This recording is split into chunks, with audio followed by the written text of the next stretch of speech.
Hello everyone. So today we are going to start a new chapter that is staffing. अभी हमने last chapter किया था organising. थोड़ा सा मैं ऑर्गेनाइजिंग के बारे में शेयर करना चाहूँगा क्योंकि हमें स्टाफिंग चैप्टर स्टार्ट करना है तो उससे रिलेट करना है हमारे को, इसलिए ऑर्गेनाइजिंग का थोड़ा सा एक पार्ट मैं बताना चाहूँगा. देखिए ऑर्गेनाइजिंग में क्या था. ऑर्गेनाइजिंग में ये था कि हम जितनी भी डिफरेंट एक्टिविटीज़ हैं या डिफरेंट फंक्शंस है किसी भी ऑर्गेनाइजेशन के अंदर, प्लानिंग जो भी प्रोडक्शन है, सेल है, मैन्युफैक्चरिंग है, जो भी काम है, उन कामों को हम क्या करते हैं, उन डिफरेंट एक्टिविटीज़ की ग्रुपिंग करते हैं और उनको डिफरेंट पार्ट्स में डिवाइड करते हैं. क्यों डिवाइड करते हैं? क्योंकि हमें काम जो है वो बहुत सारे एम्प्लॉयज़ से करवाना है, तो हम उनके नेचर के हिसाब से उन डिफरेंट एक्टिविटीज़ को अलग कर देते हैं. फिर एम्प्लॉयज़ को काम को सौंपा जाता है उनकी क्वालिफिकेशन एक्सपीरियंस के बेसिस पे. ये हम ऑर्गेनाइजिंग में करते हैं. तो अब हम ये बात करते हैं कि स्टाफिंग से कैसे रिलेट करता है ऑर्गेनाइजिंग. देखिए ऑर्गेनाइजिंग में हमने ये बात किया था कि एक्टिविटीज़ को डिवाइड करके डिफरेंट एम्प्लॉयज़ को सौंपना है. अब एम्प्लॉयज़ को काम सौंपना है तो उसके लिए एम्प्लॉयज़ की ज़रूरत है. हमने काम को, एक्टिविटीज़ को तो डिवाइड कर लिया डिफरेंट पार्ट्स में. अब हमें जिनको डिवाइड करना है, जिनको काम को डिवाइड करके देना है, उन लोगों को अपॉइंट भी तो करना है एम्प्लॉयज़ को.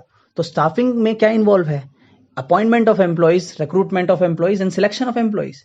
उन्हीं एम्प्लॉयज़ की सिलेक्शन करना जिनको हमें काम देना है, राइट. तो staffing involves finding the right person for the right job, having the right qualification, doing the right job at the right time. Staffing का मतलब होता है हमें राइट पर्सन ढूंढना है राइट जॉब के लिए और राइट क्वालिफिकेशन जो हमें रिक्वायरमेंट है उसके अनुसार. ठीक है. तो स्टाफिंग जो है वो प्लानिंग एंड ऑर्गेनाइजिंग के बाद नेक्स्ट फंक्शन ऑफ मैनेजमेंट है, जिसके अंदर हमें एम्प्लॉयज़ को रिक्रूट करना होता है, सिलेक्शन करना होता है. ठीक है. ये था स्टाफिंग का मीनिंग.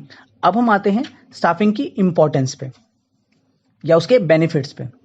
तो पहला बेनिफिट है स्टाफिंग का, filling the role by obtaining competent personnel. मतलब ऑर्गेनाइजिंग करते वक्त हम क्या करते हैं, हम ये करते हैं कि हम डिसाइड करते हैं कि डिफरेंट एक्टिविटीज़ को डिफरेंट पार्ट में डिवाइड करते हैं. ठीक है. वहाँ पे ज़रूरत महसूस होती है एम्प्लॉयज़ की, मतलब एक रोल की ज़रूरत है, एक इंसान की ज़रूरत है, जॉब करने के लिए एम्प्लॉयज़ की ज़रूरत है. ठीक है. तो जो भी कॉम्पिटेंट पर्सोनल्स हैं उनकी अपॉइंटमेंट करके हम उन रोल को फिल करते हैं, उन पोजीशंस को फिल करते हैं जिसमें हमें काम करवाना है, राइट. पोजीशन को फिल करते हैं हम किसके द्वारा? स्टाफिंग के द्वारा. तो स्टाफिंग की एक इंपॉर्टेंस है, इसके द्वारा हम क्या करते हैं? Filling the roles. Role fill करते हैं कैसे? By obtaining the competent personnel. मतलब कॉम्पिटेंट पर्सोनल को पा करके, उनको अपॉइंट करके हम रोल्स जो हैं, जो पोजीशंस हैं, जॉब पोजीशंस हैं, उन जॉब पोजीशंस को फिल करते हैं. सेकंड पॉइंट, सेकंड इंपॉर्टेंस है placing the right person at the right job. Staffing ये इंश्योर करते हैं हम स्टाफिंग के द्वारा कि जो भी पर्सन के पास प्रॉपर क्वालिफिकेशन है, ठीक है, जो उस जॉब के लिए फिट होता है, उस पर्सन को अपॉइंट करना उनकी क्वालिफिकेशन एक्सपीरियंस के बेसिस पे और उनको जॉब देना. मतलब राइट पर्सन को अपॉइंट करना राइट जॉब के लिए. ये स्टाफिंग का काम है, राइट. फिर उसके बाद थर्ड बेनिफिट है, थर्ड इंपॉर्टेंस है स्टाफिंग की, ग्रोथ ऑफ एंटरप्राइज. देखिए किसी भी एंटरप्राइज की जो ग्रोथ होती है ना, वो डिपेंड करती है उसके एम्प्लॉयज़ के ऊपर. सिर्फ फिजिकल और फाइनेंशियल रिसोर्सेज पे डिपेंड नहीं करता ऑर्गेनाइजेशन की ग्रोथ, बल्कि कैसे एम्प्लॉयज़ जो है ऑर्गेनाइजेशन के उन फिजिकल एंड फाइनेंशियल रिसोर्सेज को यूटिलाइज करते हैं, इस बात पे डिपेंड करता है किसी भी ऑर्गेनाइजेशन की ग्रोथ. इसीलिए कहते हैं कि एम्प्लॉयज़ आर द रियल और important asset of any organization. किसी भी ऑर्गेनाइजेशन का सबसे इंपॉर्टेंट एसेट होता है उनके एम्प्लॉयज़, ठीक है, उनका स्टाफ. तो किसी भी ऑर्गेनाइजेशन की ग्रोथ जो है वो इस बात पर डिपेंड करती है कि हमने स्टाफिंग कैसे करी, किस तरीके के एम्प्लॉयज़ को अपॉइंट किया. अब हम आते हैं फोर्थ इंपॉर्टेंस पे स्टाफिंग की, optimum utilization of human resources.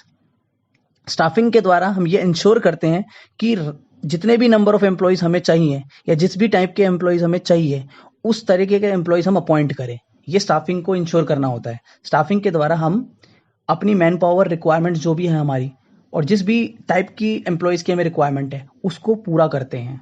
तो इस तरीके से हम ऑप्टिमम यूटिलाइज कर पाते हैं अपने ह्यूमन रिसोर्सेज को. ठीक है. तो ये हमारे सब क्या थे? इंपॉर्टेंस ऑफ स्टाफिंग थे. तो क्या किया हमने आज हमने क्या किया? मीनिंग ऑफ स्टाफिंग किया हमने, और उसके बाद हमने इंपॉर्टेंस ऑफ स्टाफिंग किया.